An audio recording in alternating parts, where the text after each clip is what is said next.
Finally, I have come full circle. The paint, the grinding, collecting, consuming, correlating, contemplating, and now commanding. I have finally gone through the crucible of tournament play for 40k, the tactical gambles, laying it all on the line, and as you all may have guessed, I got destroyed. Before we get into it, I am reminded that this is YouTube, so if you are new to the channel and would like more tabletop content, don't forget to hit that subscribe button. Maybe the like if you feel I'm worthy. And in the description below, there will be a link to the community Discord where we show off painting projects, regale each other with tales of combat, and occasionally meme about. Let's get into it.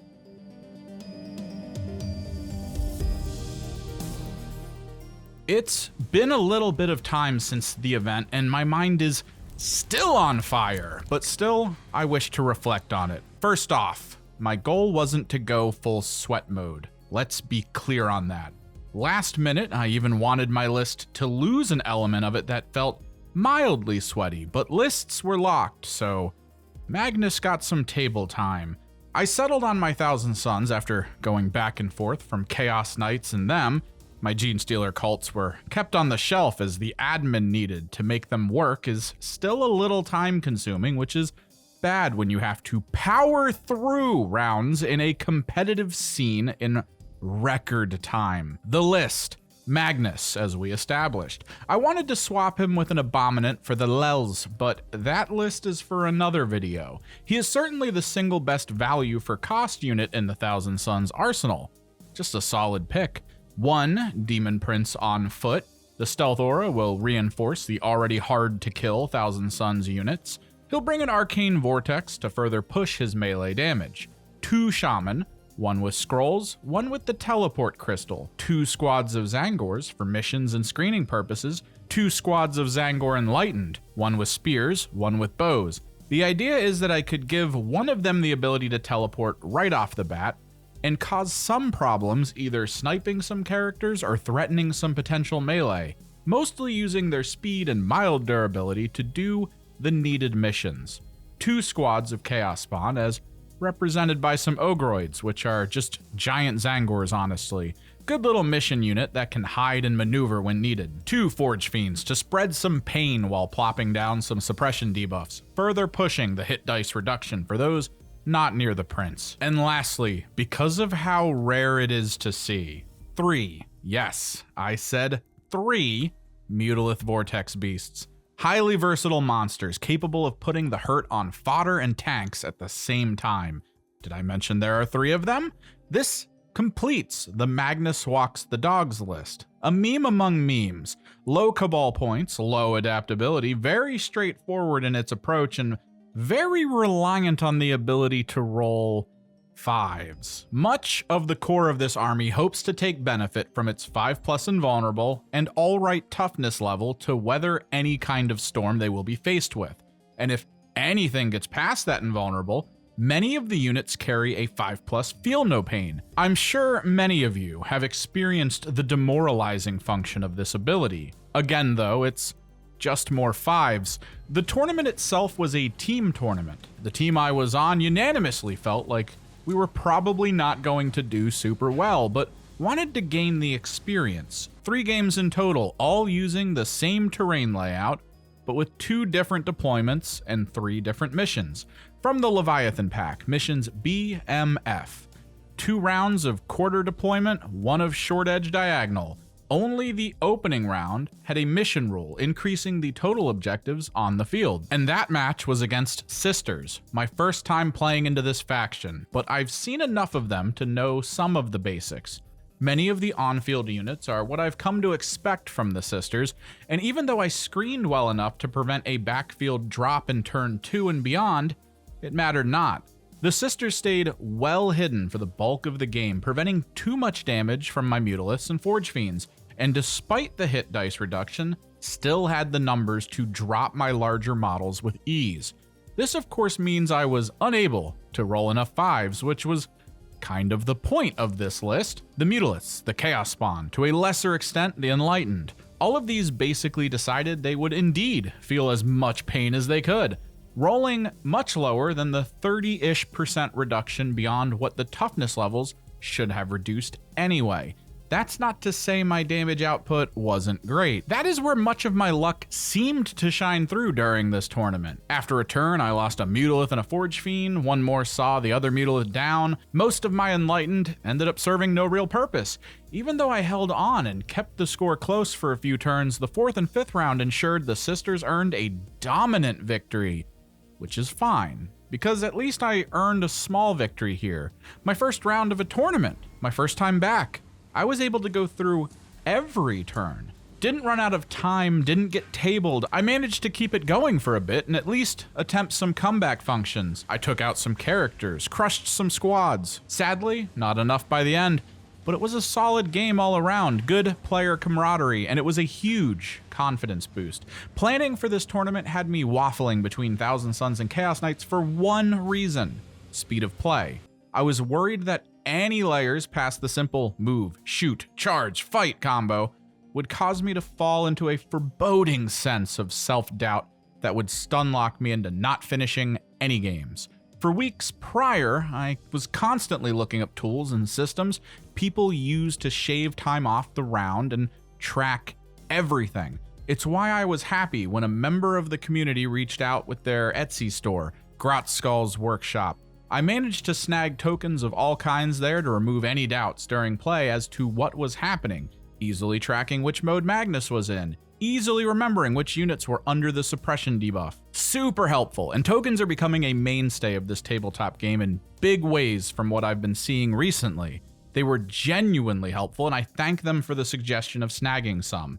They'll have a link below as well, and to be clear, not sponsored. I purchased them. I actually use and like them. Good stuff. That being said, was my play perfect in the first game? No. Tactically, I could have positioned better and kept my heavy hitters from easily being seen by the enemy anti-heavy units. I could have kept more units in reserve as the terrain setup and mission kind of condensed my army in bad ways, and those units could have helped later by positioning to score more points. You know, the things that determine if you win or not, which I definitely had a hard time keeping track of on the fly despite the tools I had on hand for it. I've made some recent adjustments for that. And looking back, there were times when I forgot some unit abilities and had to sort of double back to check their outcomes. I've always enjoyed reflecting on past games to determine what to do going forward, and this will be no different. Still, a 63-84 loss for the first round. My teammates also put up losses, so our prediction was coming to pass. The next round put me against some Imperial Knights, an almost expected matchup in any tournament, as Knights of both varieties, as we have stated, just don't seem to overwhelm players with an excess of rules every round. This was under the Purge rules. Capturing points is useful, but killing and surviving carries as much weight. This was also where my brain had been worn down enough that I sadly forgot to record footage of each round. Sorry in advance. A bit of that might have had something to do with my opening play. I had round 1 initiative, and this led me to going all in. Certainly not how the Thousand Suns should be played, but I began to realize that the big weakness of the Mutalisks is their 24-inch range. You have to be aggressive if you walk the path of the Vortex, but during setup, a call was made that placed Canis Rex very close to the center line of the match, well, within range of all 3 MVBs, all of which were blessed by Tzeentch as, in sequence, the first managed a devastating wound attack of 10 damage from his beam attack. The second provided 11 damage from yet another devastating wound attack. I wasn't really focusing on the damage done in this moment and probably could have relied on something else to finish the 1 wound Canis Rex, but I was excited. Can you blame me? 1 more beam to finish the job. Not devastating, but the 5+ invulnerable didn't happen here. 12 damage. My joy was cut short when the pilot exited and hit around a box, preventing me from getting points for the kill and leaving me wide open for what was to come. The return fire in the bottom of the round saw to the death of 2 Mutalith Vortex Beasts and 1 Forge Fiend. A reminder that even the wildest openings you can provide yourself in tabletop games mean nothing if you can't capitalize on it. A misplaced Magnus took a Thunder Coil harpoon to the chest for 12 damage in round 2. I did a whole video on threat ranges just to forget how they work. At the very least, as turn 5 ended, the game was closer than I expected, considering every round felt like I was trying to outpace the killing, only to not achieve that goal. Again though, a good game. Solid player interaction, fun banter, good times. An 83-75 loss. By this point, many of you could imagine the burnout I was experiencing, but tournaments like these are as much a test of resilience as they are of skill. Game 3, Tyranids. Monster mash. Honestly, looking back, I should have asked for some clarification on the list and units before going into it.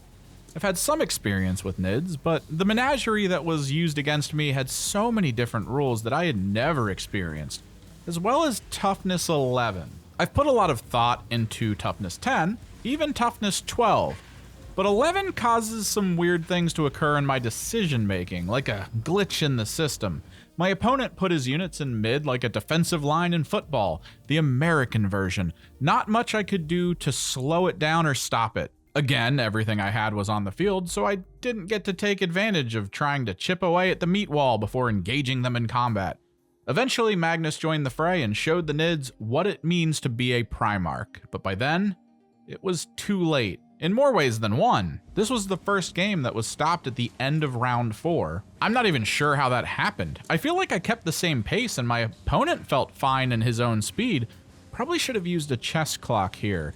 By this point, my mental state could barely track the world around me. The fire was merely embers holding on for dear life. I feel that there was a small chance to achieve some missions that could have brought me back in turn 5, but alas, time was called. 53-38. I didn't use a chess clock during play, but I kinda want to get used to one, at least for myself. And there's certainly a massive checklist of things I need to improve upon, which I really need to get to, as I have yet another team tournament coming up soon. On that point, there seems to be a surge of interest in the idea of team-based tournaments. I'm actually all for this, for many reasons.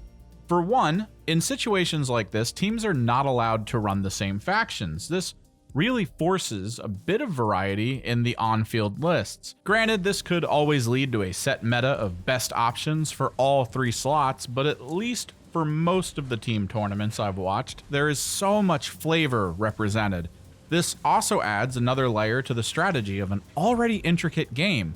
Player captains roll dice, choose matchups and tables to be played on in a sequence based on the result. Knowing what lists are good into what and what maps will be best for which matchups will be key to victory. And one player losing while holding on for dear life could lead to a team victory. And for a lesser thought of benefit, there's a meme within most nerd gaming culture. I'm sure we all are somewhat aware of it. South Park popularized it with the character He Who Has No Life. I'm not so naive to claim people like this don't go to tournaments. They absolutely do. Socially aggressive, sometimes fully seeking victory, even if it means cheating in one way or another. These players are all but guaranteed at larger one-on-one tournaments. But the trick with team tournaments is that the people playing tend to know each other, and they can stand being around each other for longer than a few minutes. This proves to be somewhat of an issue to players like this. It makes team tournaments a sort of filter system for players that are actually fun to go against.